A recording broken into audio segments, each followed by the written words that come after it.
teach kindergarten, so I know majority of my kids probably think I live at the school. They probably think I live at the school because when they get to school, I'm in the classroom, and when they leave, they leaving me at the school.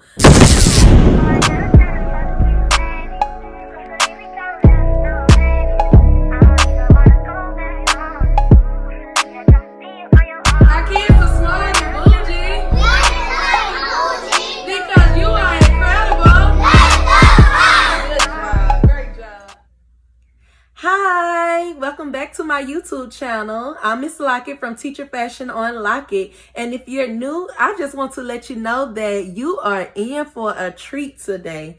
Today's video, I will be giving classroom management tips. So let me let you know now, I have 6 tips, but in this video, I will only be giving 3, and then I'll do a part 2 where I give you the other 3 tips.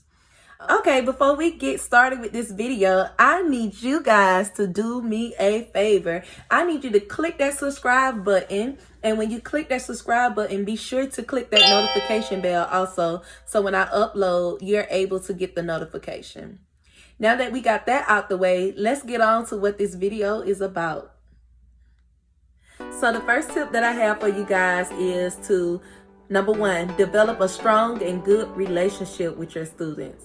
Y'all, this is so important, okay? Your students are going to want to know that you care for them. They want to know that you value them and that they can trust you. Trust is so important when developing a good relationship with your students. It's proven that when you develop a good and strong relationship with your students achieve academically. Strong academic. They are bound for academic success. With that being said, I have 6 strategies I can give to help with developing a good relationship with your students. So I had to get my notepad because I didn't want to miss these 6 strategies, okay? The first strategy that I have written down is have structure. Have structure. This is so important. Make sure you have clear rules and procedures and transitions in place. The second strategy is have a positive attitude. Have a positive attitude. On the first day of school, the way you present yourself is the way your students are going to view you. So be sure to just have a positive attitude in general. Strategy number 3, show interest in the things that your students like. Show interest in the things that your students like, y'all.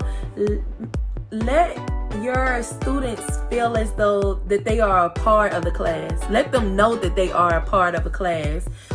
Be sure to cultivate a positive environment and also build a sense of community also in the classroom. Step number 4, tell real world lessons and stories about you, y'all. Your students love to learn new things about you. They love to see you in another light. So don't always be so hard up in the classroom. Don't be so serious. I know at the beginning of the year you're trying to get your rules and your structure. That's totally fine. But as the school year move on, you know, make it fun. Make class fun a little. And show your kids that you are human and that you make mistakes and that you live outside of the walls. I teach kindergarten, so I know majority of my kids probably think I live at the school. They probably think I live at the school because when they get to school, I'm in the classroom, and when they leave, they leaving me at the school. So just show your kids another side of yourself, you know. Yeah, that's a good one. And share cool little stories with them. Share cool little stories with them, especially about you, you know. The next one is the last strategy I have for developing good and strong relationship with your kids, your students, is make learning fun and flexible. Tip number 2, be prepared and organized. Y'all, I'm gonna just keep it real with you. You don't want a messy and unorganized classroom. Like, that's just not the way. Because if someone walk in your classroom, like the principal or a parent, That's the first impression they're gonna get. You're not prepared and you're not organized, and they're gonna sense that it's not a positive environment going on in your classroom. Also, it's important to be prepared and organized, because when you're prepared and organized, you're able to be successful in the classroom. For an example, you're able to implement your lessons in a way where your kids can learn and be successful. So yes, just be prepared and organized.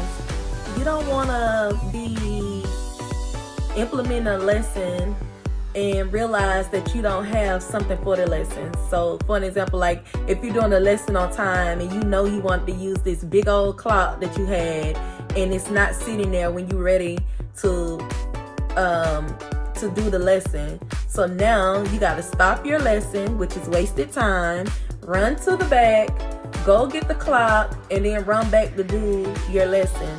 And with you doing that, guess what? Your kids can get off task. Your kids can get off task. They can start talking and playing. So you don't want that to happen. And if you're prepared and organized, you wouldn't have to worry about any of those things happening. Like learning will be constantly going and going and going. So yes, be prepared and organized. That is so important and vital. All right, the last tip that I have for you guys for today until part 2 is tip number 3, and it's to be flexible. Be flexible. This is so important. Sometimes teachers in the classroom teach one way.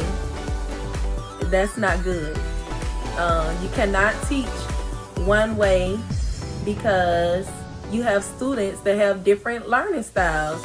You might have some students that's auditory learners. You might have some students that's hands-on learners.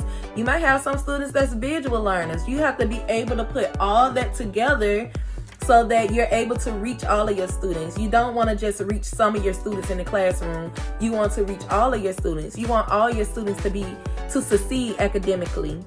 So you have to be flexible. Another reason why you have to be flexible also, because teaching and in the classroom and in education, every second count.